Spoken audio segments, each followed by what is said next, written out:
नमस्कार, मी दिनेश कांजी. आपण बघताय न्यूज डंका. काँग्रेस नेते राहुल गांधी यांच्यामध्ये विरोधी पक्ष नेते झाल्यानंतर क्रांतिकारक बदल झालेला आहे. आधी जो खोटारडेपणा ते जाहीर सभांमधून करायचे, पत्रकार परिषदांमधून करायचे, तो खोटारडेपणा राहुल गांधी आता संसदेत उभं राहून अधिक जोमाने करणार आहेत. राहुल गांधी संसदेच्या अधिवेशनादरम्यान अनेक मुद्द्यांवर धडधडीत खोटं बोलले. ते खोटं बोलले अग्निवीर योजनेबद्दल, जो विषय सैन्याशी संबंधित आहे. सैन्यामध्ये संभ्रम निर्माण करण्याचा प्रयत्न राहुल गांधी यांनी केला. राहुल गांधी जे काय बोलले त्याचं खंडन राजनाथ सिंह यांनी केलं, पंतप्रधान नरेंद्र मोदी यांनी केलं. आणि आता अशी परिस्थिती आहे की सैन्याला सुद्धा त्यांच्या मुद्द्याचं खंडन करावं लागतंय. राहुल गांधी यांनी संरक्षण मंत्री राजनाथ सिंह यांना तर खोटं ठरवलं. आता सैन्याकडून जो खुलासा आलाय, लष्कराकडून जो खुलासा आलाय, राहुल गांधी त्यालाही खोटारडं ठरवणार का, हा मुद्दा आहे. राहुल गांधी यांचा सुरुवातीपासून अग्निवीर योजनेला विरोध आहे आणि या योजनेबाबत त्यांनी त्यांचे आक्षेप सुरुवातीपासून मांडलेले आहेत. इथपर्यंत ठीक होतं, परंतु राहुल गांधी या योजनेबद्दल अत्यंत चुकीची आणि खोटी माहिती आता जनतेसमोर ठेवतायत आणि वारंवार ठेवण्याचं काम करतायत. एखाद्या अग्निवीराला हुतात्म्य प्राप्त झाल्यानंतर त्याच्या कुटुंबियांना कोणत्याही प्रकारची नुकसान भरपाई मिळत नाही, असा दावा राहुल गांधी वारंवार करतायत. अजय सिंह या अग्निवीराच्या हुतात्म्यानंतर राहुल गांधी यांनी पुन्हा एकदा हा दावा केला आणि हा दावा संसदेमध्ये केला. राजनाथ सिंह यांनी या दाव्याचं पूर्णपणे खंडन केलं.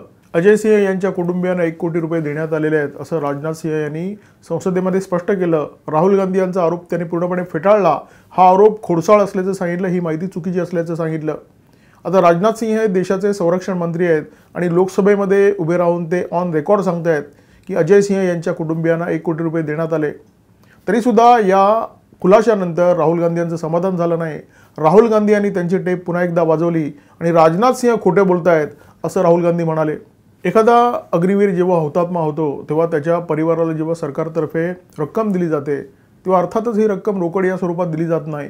ही रक्कम बँकेच्या मार्फत ट्रान्सफर केली जाते आणि स्वाभाविकपणे त्याचे पुरावे सरकारकडे असणारच. सरकारकडे हे पुरावे आहेत, तरीसुद्धा राहुल गांधी पुन्हा पुन्हा तेच सांगतायत, तेच खोटं बोलतायत जे ते वारंवार बोलत आलेले आहेत. संरक्षण मंत्र्यांनी अजय सिंह यांच्याबद्दल जी माहिती दिली ती देशाच्या लोकसभेमध्ये उभं राहून दिली. या संपूर्ण माहितीची लोकसभेच्या रेकॉर्डमध्ये नोंद होते.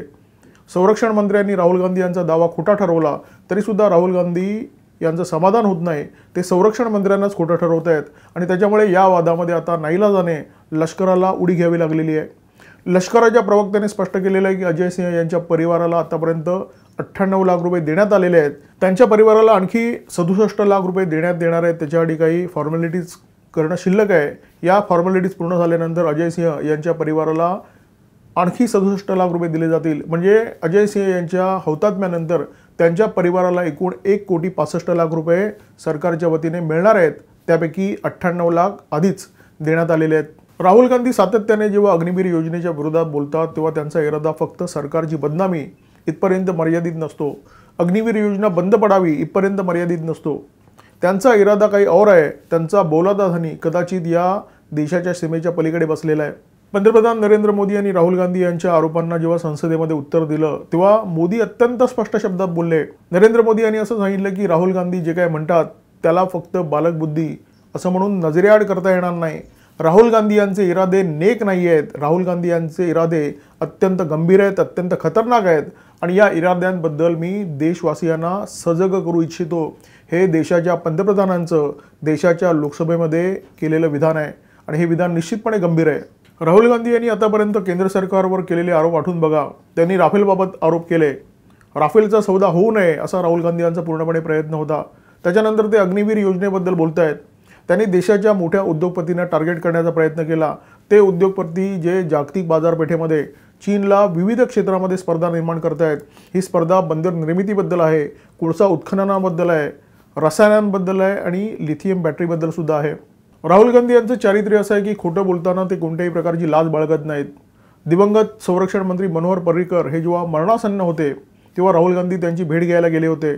या भेटीनंतर राहुल गांधी यांनी पत्रकारांना सांगितलं की मनोहर पर्रिकर यांनी आपल्याला राफेल सौद्याबाबत काही गुपितं सांगितली. राहुल गांधी निर्लज्जपणे खोटं बोलत होते, कारण मनोहर पर्रिकर यांनी त्यांच्या हयातीमध्ये त्यांच्या संरक्षण मंत्री पदाच्या कारकिर्दीमध्ये केंद्र सरकारचा राफेलबाबत कायम बचाव केला, केंद्र सरकारचं खंबीर समर्थन केलं. किंबहुना राफेलचा जो सौदा होणार होता त्या सौद्यामध्ये मनोहर पर्रिकर यांनी केलेला जो अभ्यास होता तो खूप महत्त्वपूर्ण ठरला होता। एखाद्या आजारी माणसाला भेटून आल्यानंतर त्या गोष्टीचं सुद्धा राजकारण करणारा माणूस म्हणजे राहुल गांधी। त्याच्यामुळे राहुल गांधी यांचं चारित्र्य कसं असेल याची आपण कल्पना करू शकता। राहुल गांधी हे वारंवार खोटं बोललेले आहेत, अनेक नेत्यांच्या बाबत खोटं बोललेले आहेत। दिवंगत अर्थमंत्री संरक्षण मंत्री अरुण जेटली यांच्याबाबत सुद्धा त्यांनी धडधडीत खोटं बोललं होतं। ते असं म्हणाले होते की अरुण जेटली यांनी आपल्याला धमकी दिली की तुझ्या मागे ईडी लावेन। राहुल गांधी असे अनेक वेळा खोटं बोललेले आहेत, धडधडीत खोटं बोललेले आहेत। अनेकदा ते खोटं बोलले आहेत हे सिद्ध झालेलं आहे। अनेकदा त्यांच्यावर खोटं बोलल्याचे आरोप झालेले आहेत। खोटं बोललेलं सिद्ध झाल्यानंतर राहुल गांधी माफी मागतात आणि मोकळे होतात। पुन्हा एकदा नवं खोटं बोलायला सिद्ध होतात। राहुल गांधींनी हा प्रकार वारंवार केलेला आहे। आता त्यांनी जो प्रकार केलेला आहे तो लष्कराच्या बाबतीत केलेला आहे। ते तरुणांचा बुद्धिभेद करण्याचा प्रयत्न करतायत, लष्कराचा बुद्धिभेद करण्याचा प्रयत्न करतायत। त्याच्यामुळे राहुल गांधी यांना इथे रोखण्याची गरज आहे आणि फक्त रोखण्याची गरज नाही आहे, ते जे काही खोटं बोलतायत त्या खोट्याबाबत त्यांना शासन करण्याची गरज आहे। संसदेत बोलताना नरेंद्र मोदी जे काही म्हणाले आहेत की राहुल गांधी यांचे इरादे गंभीर आहेत, राहुल गांधी यांचे इरादे खतरनाक आहेत, राहुल गांधी यांचे इरादे नेक नाही आहेत। म्हणजे केंद्र सरकारला उपरती झालेली आहे की राहुल गांधी हे बालकबुद्धी नाही आहेत। ते जे काही करतायत ते देशाच्या सुरक्षेसाठी चांगलं नाही आहे, ते देशाच्या सैन्यासाठी चांगलं नाही आहे, ते देशाच्या हिताचं नाही आहे, हे केंद्र सरकारला कळून चुकलेलं आहे। आता मुद्दा असा आहे की लष्कराचा बुद्धिभेद केल्याबद्दल, सैन्याचा बुद्धिभेद केल्याबद्दल, लष्करात जाऊ इच्छिणाऱ्या तरुणांचा बुद्धिभेद केल्याबद्दल राहुल गांधी यांच्यावर कारवाई काय होणार? राहुल गांधी देशाच्या बड्या उद्योगपतींना टार्गेट करतात। त्यांचा प्रयत्न असा असतो की देशाच्या अर्थकारणाला धक्का लागावा। राहुल गांधी अग्निवीर योजनेला टार्गेट करतात। त्यांचा प्रयत्न असा असतो की देशाची सुरक्षा व्यवस्था कमकुवत व्हावी।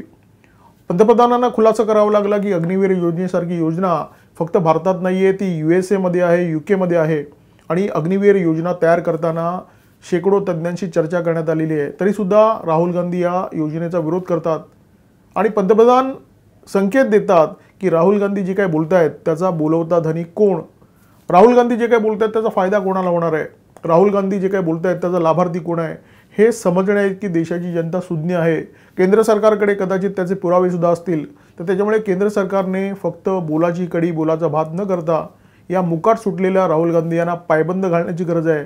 त्यांच्या खोट्यावर कारवाई करण्याची गरज आहे, कारण ते जे काही खोटं बोलतायत ते देशाच्या हिताचं नाही आहे, ते देशाची मुळं कमकुवत करणार आहे।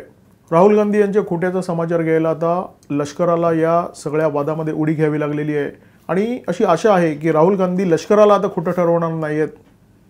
राहुल गांधी जे वारंवार खोटं बोलतायत त्याचा जनतेवर परिणाम होतो आहे आणि हा दुष्परिणाम जर रोखायचा असेल तर केंद्र सरकारला कारवाई करावी लागेल। पंतप्रधानांनी तसे संकेत दिलेले आहेत, परंतु प्रत्यक्षात कारवाई कधी होते याची प्रतीक्षा देशाची जनता करते। व्हिडिओ जर आवडला असेल तर लाईक करा, शेअर करा, आठवणीने आमचा चॅनल सबस्क्राईब करा। नमस्कार आणि धन्यवाद। आमचा व्हिडिओ जास्तीत जास्त लाईक करा, शेअर करा आणि आमचे YouTube चॅनल सबस्क्राईब करा। धन्यवाद।